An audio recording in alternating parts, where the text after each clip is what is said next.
Under the direct orders of Stalin, Igor Kurchatov, a brilliant physicist known as the Beard, led the Soviet A-bomb team. They were determined to end the atomic monopoly America had held since the war. On the 29th of August 1949, they succeeded.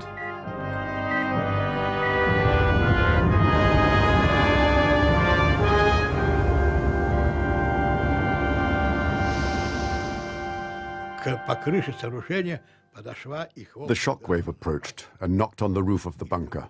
1, 2.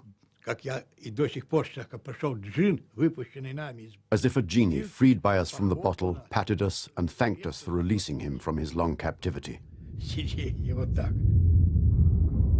The nuclear arms race had begun.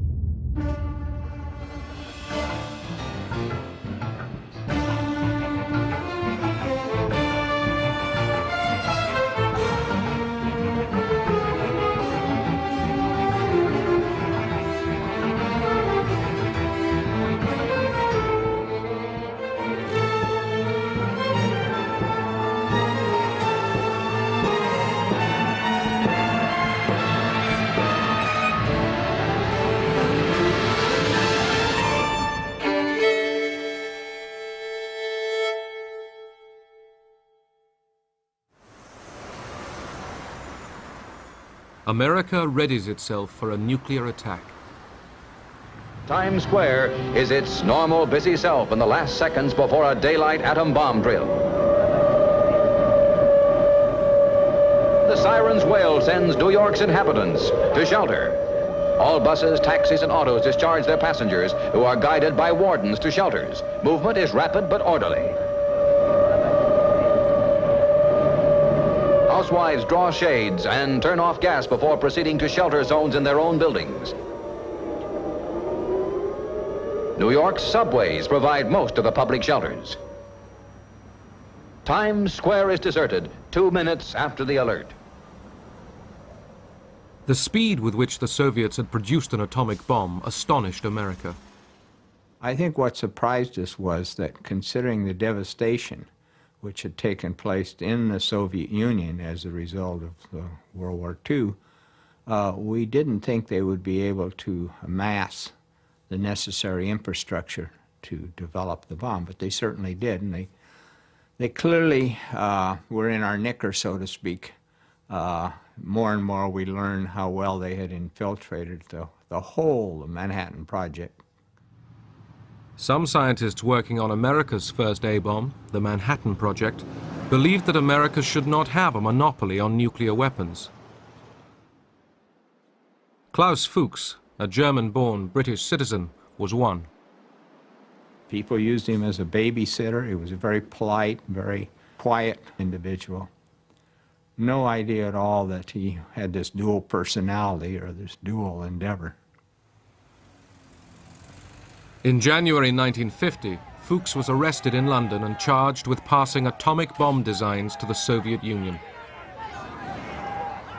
He was sentenced to 14 years for espionage.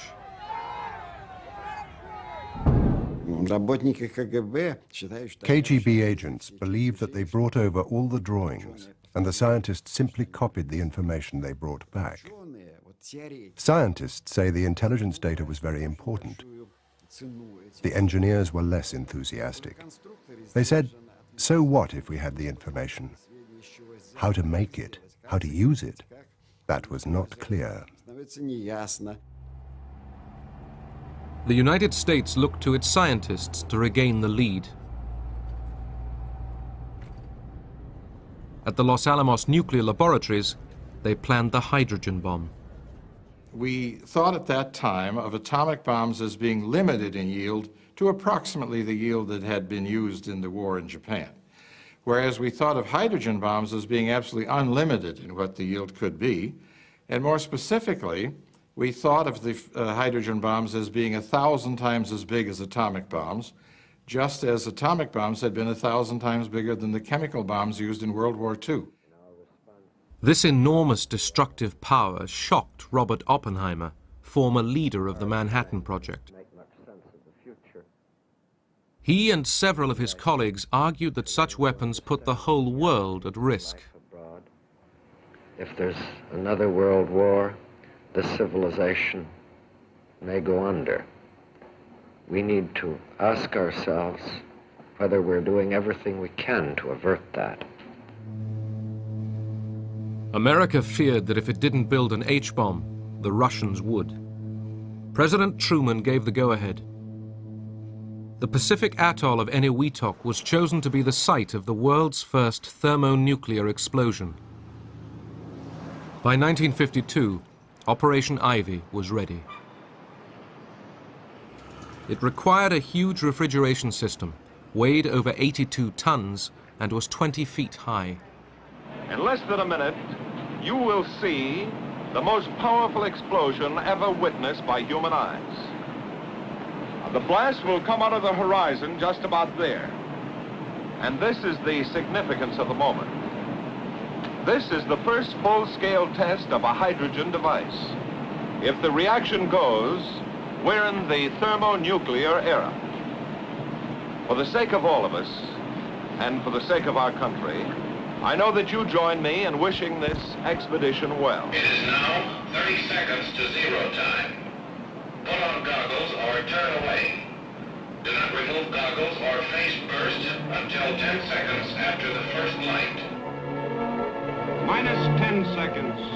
9er, 8, 7, 6, 5er, 4, 3, 2, 1, T0.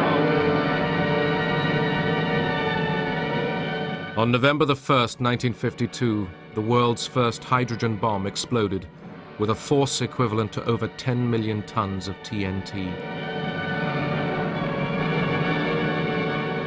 1,000 times the power of the bomb dropped on Hiroshima.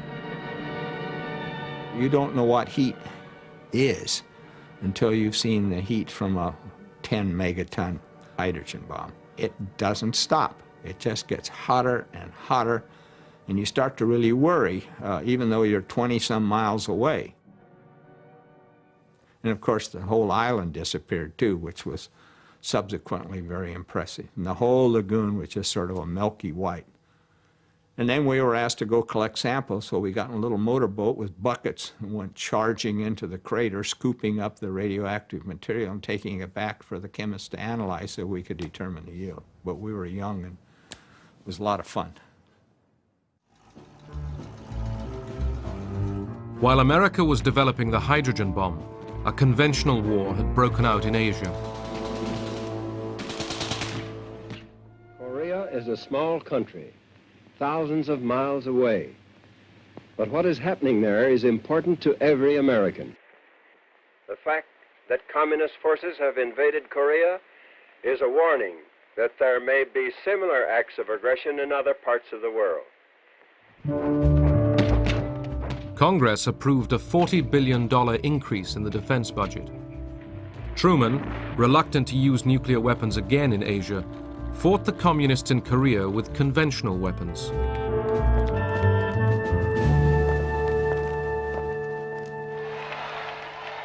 In 1952, General Dwight D. Eisenhower, the former Supreme Allied Commander, campaigned to succeed Truman. Ike was determined not to get caught in any more conventional wars. Better, he thought, to threaten the use of America's growing nuclear arsenal to deter its enemies. Besides, you got more bang for your buck. Moscow was warned that any further aggression could involve massive retaliation. By 1954, Russia was changing. Stalin was dead, and a struggle for power was taking place between Nikita Khrushchev and Georgy Malenkov.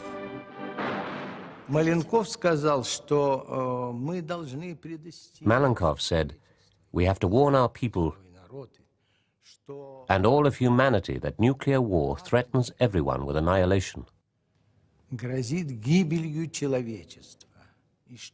It has to be avoided at all costs."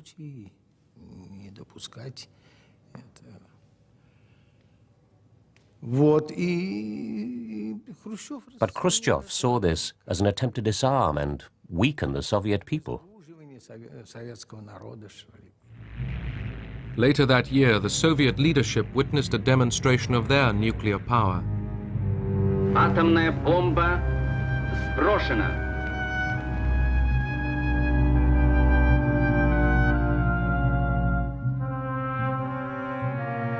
A 20-kiloton atomic bomb was dropped in the middle of a military exercise in Totskoye in the Urals. Внимание! Идет ударная волна.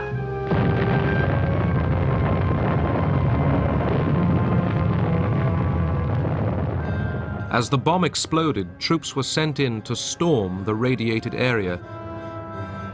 The Red Army was getting ready for nuclear war.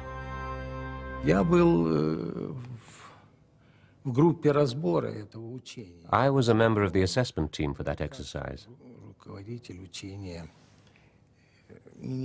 I remember very well how Marshal Bulganin, the Minister of Defense,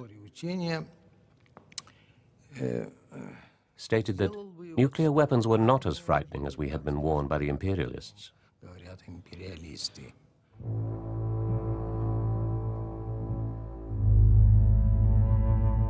American tests in the Pacific continued.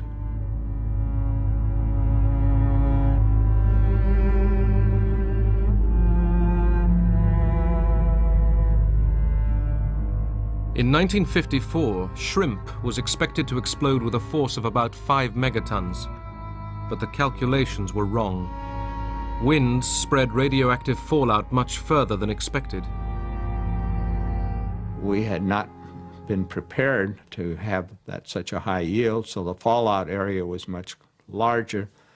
And unfortunately, there was a Japanese fishing vessel, I think called the Lucky Dragon, where some of this fallout came down on them.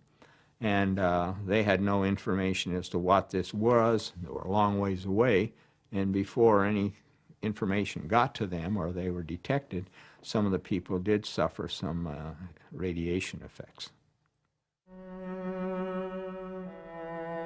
The fishermen had been over 80 miles away when they were caught in a cloud of radioactive dust.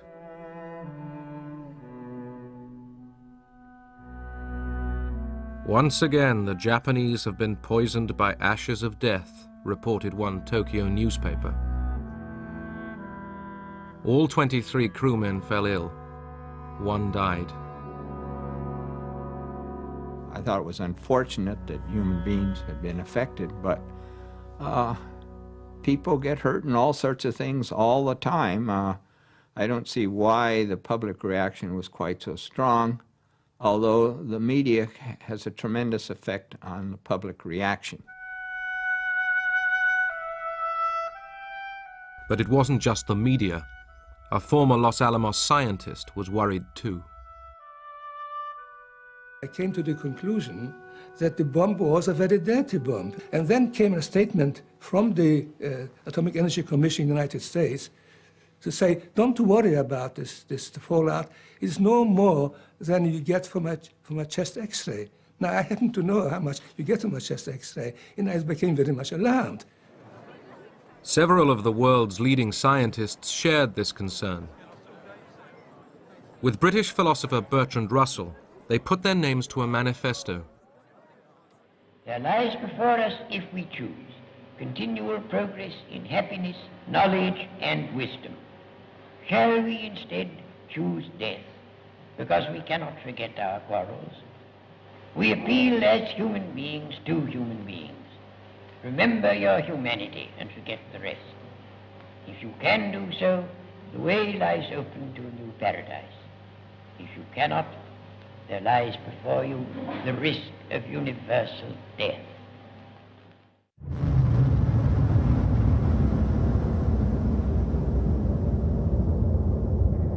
In 1955, Russia dropped the world's first airborne H-bomb.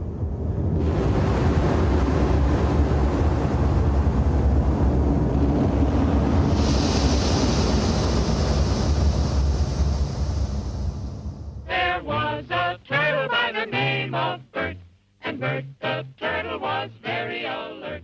When danger threatened him, he never got hurt. He knew just what to do.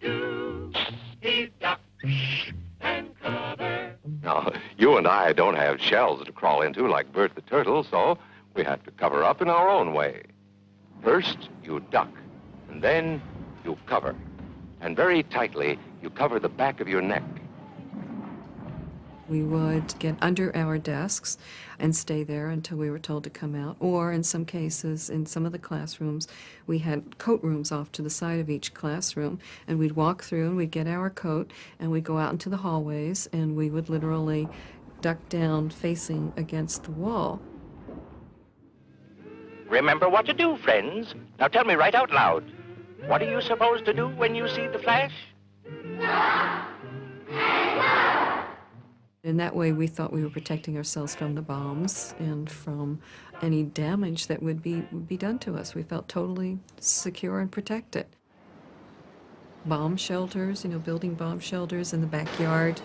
It was certainly something you saw a lot in magazines and this connotation that this was happening somewhere in suburbia USA. I do remember thinking of places in our homes where these enemy people, these Russians, would never ever find us, and we would again be, of course, very safe forever. В 50-е годы, конечно, у нас... In the 1950s, it didn't even cross our minds that the Americans were frightened of a Soviet invasion. We thought they knew we only had peaceful aims, that all we wanted was to live in peace. We wanted to rebuild our country. We had our 5-year plans. Nowhere was it written that we wanted to invade anybody. We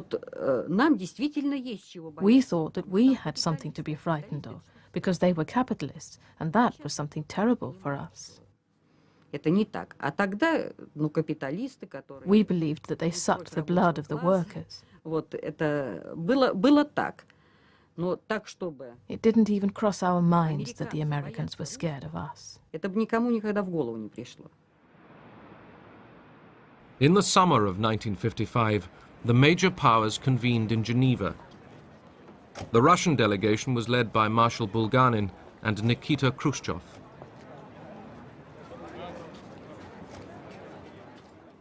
Eisenhower's most striking proposal was open skies. Ike claimed his plan would ease mutual suspicion, but it would also prise open the secrecy of the Soviet military machine.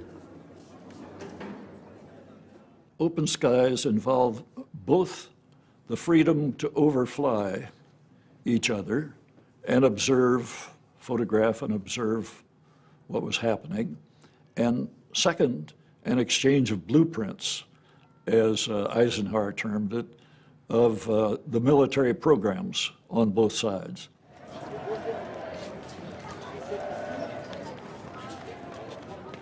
We broke up for tea shortly after that, and as we were standing there, Khrushchev came walking up to Eisenhower, sidling up in his way of walking, and said, "Niet, niet, niet.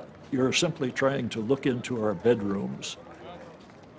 And as we were riding back, Eisenhower said, "Now we know who's in charge of the Soviet delegation." Later that year at the Moscow Air Show, the Soviets allowed the West to see their new jet bombers, codenamed Bison.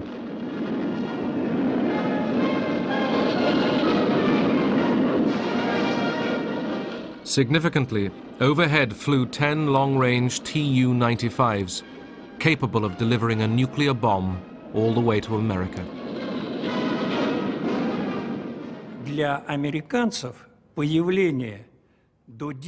For the Americans, seeing 10 planes capable of reaching the United States was a shock. На территории Соединенных Штатов Америки, естественно, было шоком.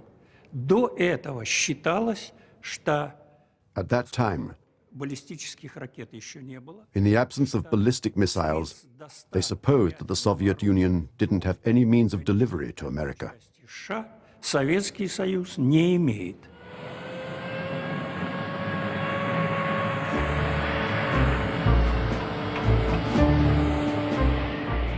In response to fears of a bomber gap, Ike doubled the rate of B-52 bomber production.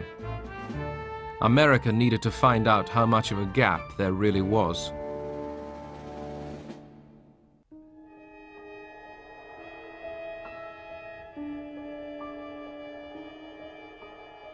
In California, the Raps were coming off a secret photographic reconnaissance plane. It was designed to fly at 70,000 feet, out of range of fighter planes and anti-aircraft missiles. The U-2. Controlled by the CIA, these long flights across Soviet territory posed obvious risks, but the information they might bring would be vital. Ike took the gamble. One of the flights I was on, I came across the Saratov Engels airfield, and much to my surprise and joy, it was loaded with Bison bombers. I knew right then that I had found that there was a bomber gap, this had to be the most important picture ever taken by a reconnaissance pilot. I just, I kind of expected Congressional Medals of Honor when I landed. However, it turned out that what I'd taken a picture of was not just a portion of the entire Russian Air Force bomber fleet, but in fact I'd taken a picture of the entire Russian bomber fleet, and there really was no bomber gap. They were all on that airfield at the same time. Khrushchev, around that period, came to the conclusion that missiles were the weapons of the future, and that warships were getting obsolete, bombers were getting obsolete, that we should concentrate everything on missiles, and as he said somewhere, that we are on the point of producing missiles like sausages. Engineers from all over the Soviet Union had been arriving in the harsh Kazakhstan desert to build the top-secret rocket base of Baikonur.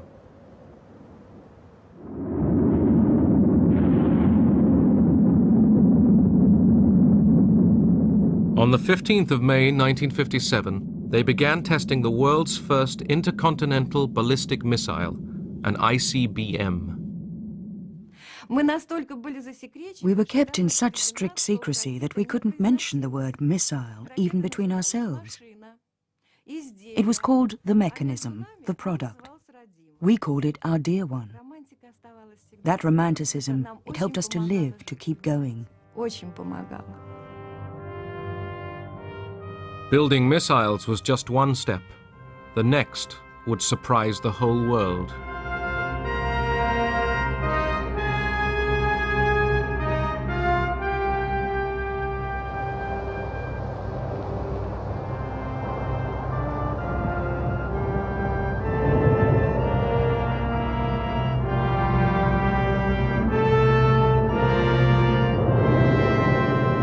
On October the 4th, 1957, Russia launched the world's first space satellite. They called it Sputnik, traveling companion to the Earth.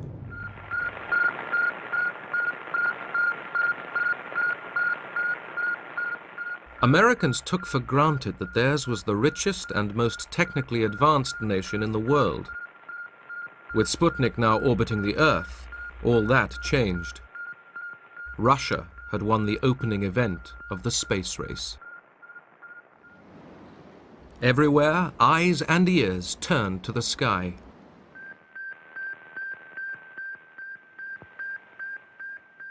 I did have a World War II surplus piece of equipment out in our garage that had been out there for some time unused. It was too heavy to bring into the house.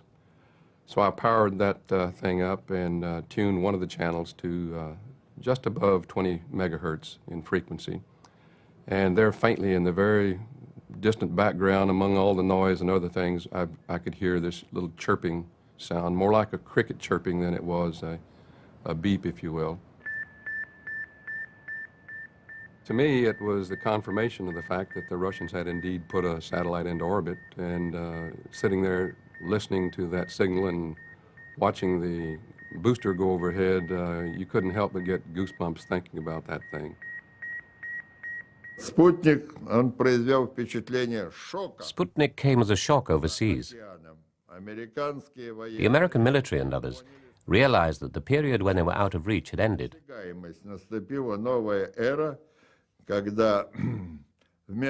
A new era had begun when, instead of a Sputnik, a nuclear weapon could not merely circle the Earth, but land where it was ordered to.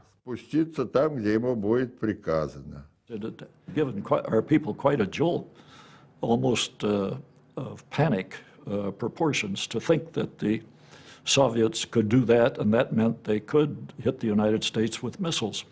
Well, Eisenhower had been thinking about that for years, and this was no news to him. Our satellite program has never been conducted as a race with other nations. Rather, it has been carefully scheduled as part of the scientific work of the International Geophysical Year. I consider our country's satellite program to be well designed and properly scheduled to achieve the scientific purposes for which it was initiated. Eisenhower's critics charged that his lethargy had given away an advantage. This government needs to start telling the truth to the American people. Quit kidding ourselves and quit trying to fool our friends and our neighbors. And by that I mean, let's find out just where we stand in this race and this armament picture, and let's find out just what we're going to do about it. Let's quit acting as if nothing happened, because something has happened, and it has embarrassed us throughout the world. The world's mass media was choking with excitement that man had now entered into space. We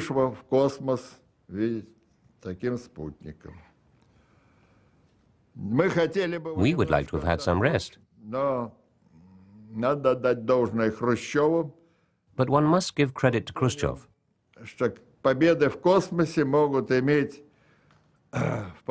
He realized that space victories could be of greater importance in politics than the threat of a club with a nuclear bomb on its end. Within a month, Russia was ready with Sputnik 2. This time, it carried a passenger, Laika, the dog. American public opinion was split between fear of Soviet missiles and worries about the safety of the dog they called Curly. We can only pray in this time of aloneness and suffering for Curly that God will be merciful and speed the end. This voiceless cry of mercy as this satellite spans the earth should be long remembered as a symbol of the torture the animal world must go through. And I don't mean to be facetious at all, but something to be remembered is that there's a female up there circling Mother Earth.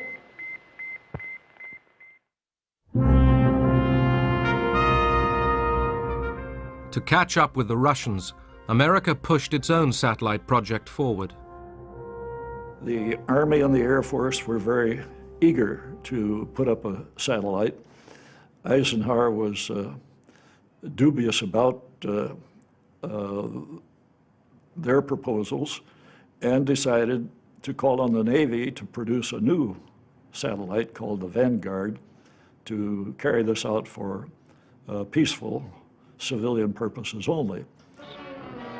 And so at the sunrise hour of the launching day, the U.S. scientists realize the world is watching and waiting. Success or failure will bring equal headlines. That is one price of greatness. And the Americans who sweat this one out at Cape Canaveral know their fledgling is on the spot.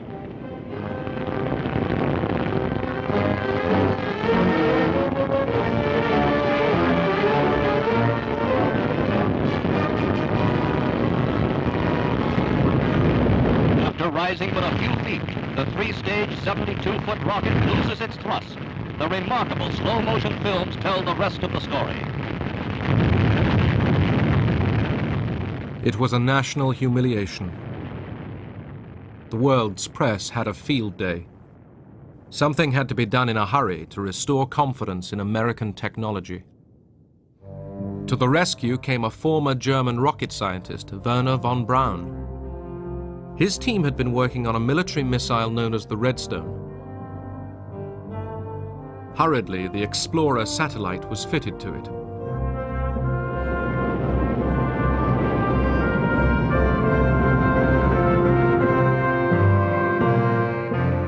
It worked. The race in space was between capitalism and communism, a competition the West feared Russia was winning.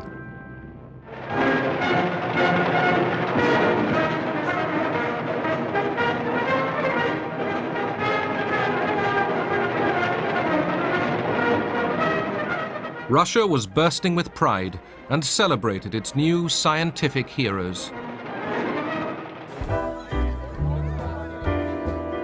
America, determined to catch up, turned to youth. Too few students had been taking science and engineering. Too many had followed softer courses. The National Defense Education Act was passed. As a result, my ex-husband became an engineer, my brother became an engineer. Most of the people that I knew in my small environment went to become engineers.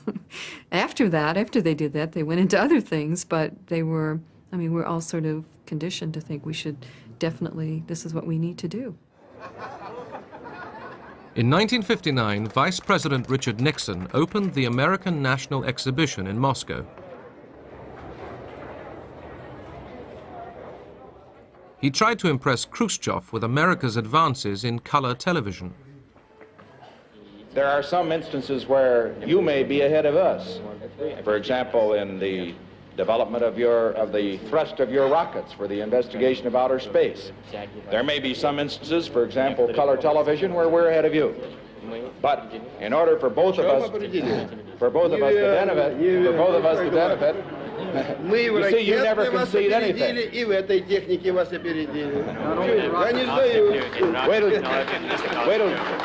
Wait till you see the picture. Khrushchev toured the United States, the first communist leader to be invited.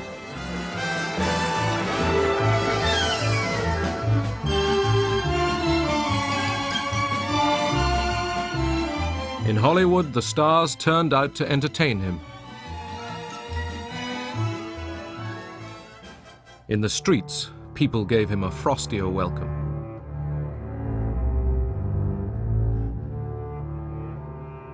The last few days of the visit he spent with Eisenhower at Camp David.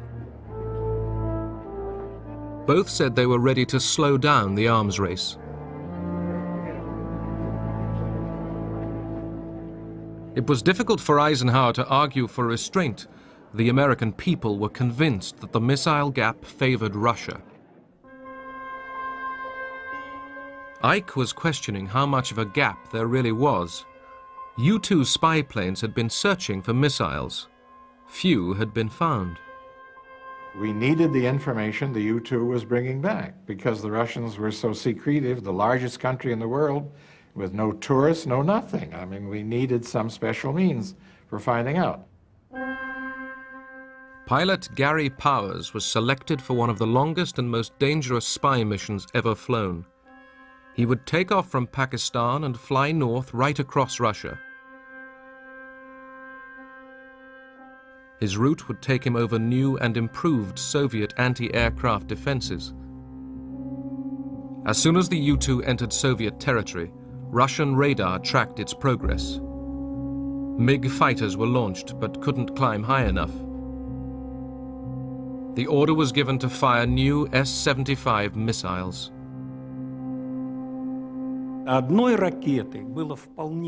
One missile was enough to shoot down the Powers plane. What we discovered first of all were the remains of the plane. And here they are behind me. The fuselage, wings, and fuel tanks. Eisenhower was told the plane was missing and that a public statement might be needed.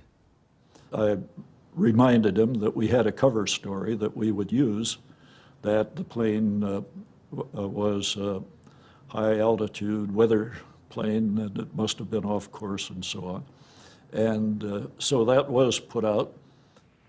It is entirely possible that having a failure in the oxygen equipment, which could result in the pilot losing consciousness, The plane continued on automatic pilot for a considerable distance and accidentally violated Soviet airspace.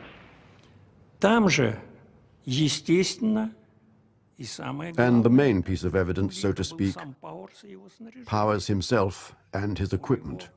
были и такие вещи, как He had with him a poisoned pin and a silenced pistol. Вот смотрите. Вот аэродромы, вот наши сидят.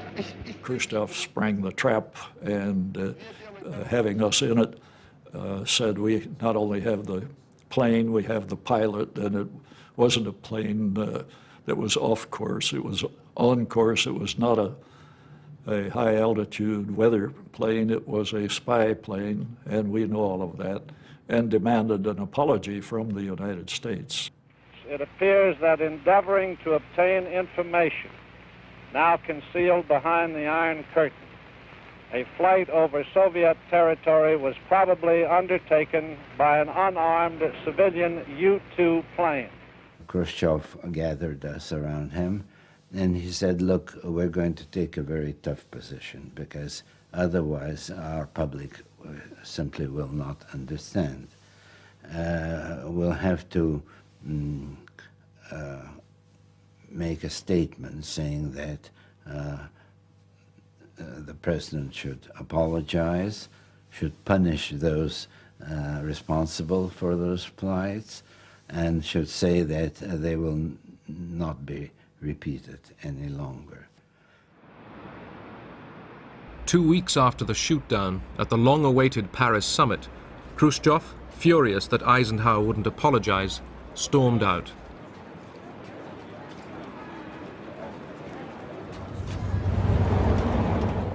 The summit collapsed. In Moscow, Powers' trial for spying was a major media event. The world saw America caught in the act. I ask the court to weigh all the evidence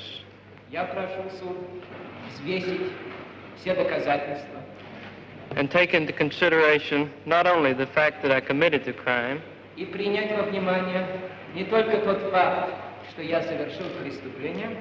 but also the circumstances which led me to do so.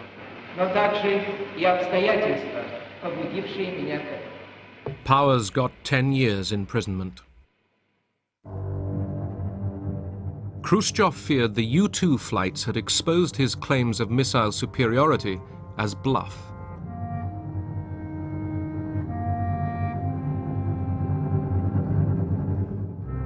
At the secret Baikonur Cosmodrome, engineers were testing a new ICBM. In charge was Marshal Nadilin. There was a rush to create a new missile. Orders are orders. Everybody worked on orders. Particularly as Nadilin kept a close eye on this work. He stayed there for a whole month watching the work.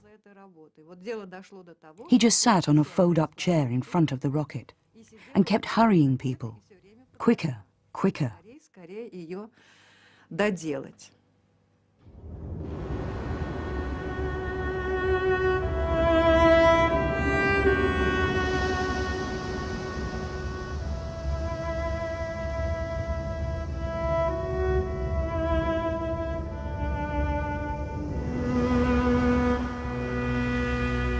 As a control panel was being fitted, the engine ignited.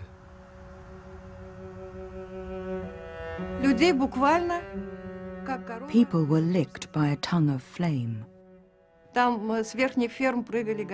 People fell like burning torches from the top of the rocket. Those close to the rocket died in no time at all. There was virtually nothing left.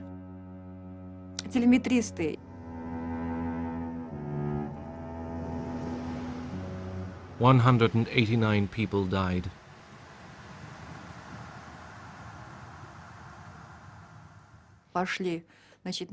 When people from our department went to help, all they could find of Marshal Nadilin was his Marshal's star.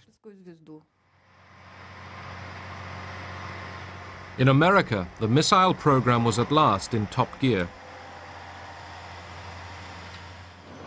Eisenhower had approved an additional $12 billion for defense.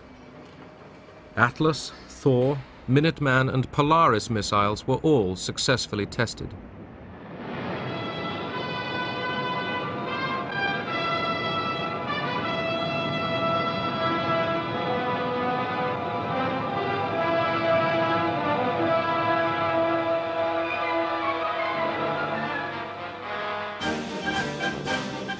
In 1961, the bands played for a new president. Throughout his election campaign, John F. Kennedy attacked the Republicans on their weak stance on communism and, in particular, for the missile gap he claimed Eisenhower had let develop. Kennedy promised that his defense experts would sort out the problem. I hardly knew the difference between a nuclear weapon and a conventional weapon. But my introduction and indoctrination was swift because a major element of the election campaign that President Kennedy had just won was the charge by the Democrats, including President Kennedy, that Eisenhower had left a missile gap, that the Soviets had been permitted by inaction on the part of the U.S. to build up a superior nuclear missile force. So clearly, my first responsibility as Secretary of Defense was to determine the degree of the gap and initiate action to close it.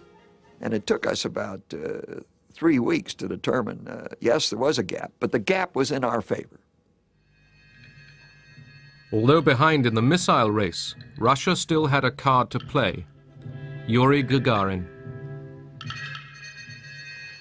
From about 5 o'clock in the morning, I kept thinking, now they're waking him up.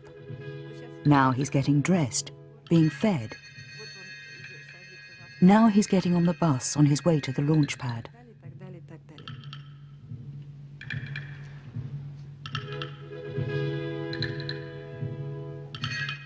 Gagarin had been chosen to be the first man in space. Behind him sat his backup man, German Titov. For us, it was ordinary work. Well, not quite ordinary, because we had to fly rockets and Sputniks, but that's what we were prepared for.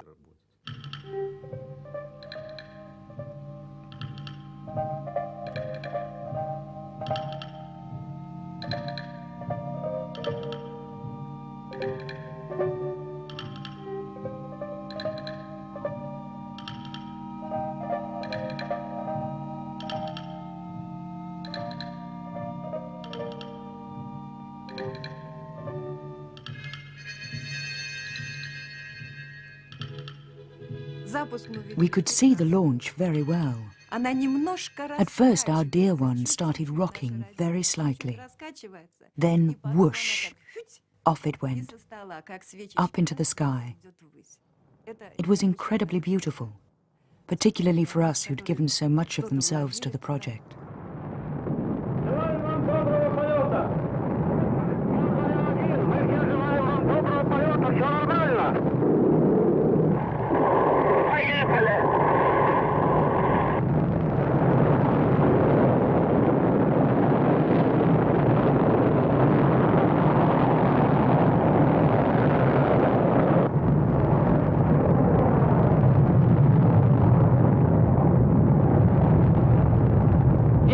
В 7 минут по московскому времени я услышал свист и все нарастающий гул.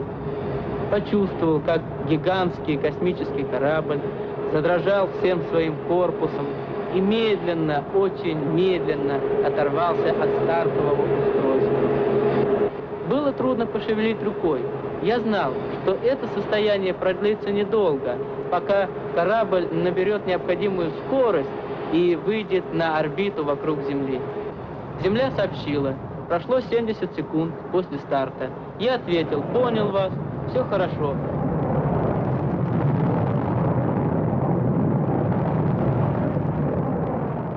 Gagarin circled the Earth.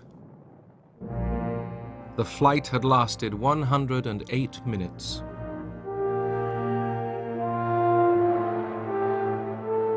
He arrived back to a hero's welcome.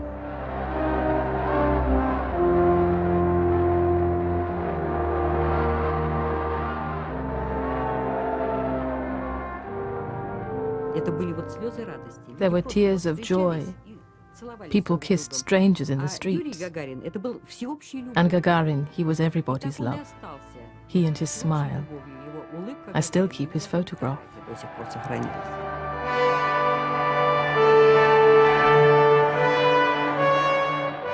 His achievement delighted every Russian and the world.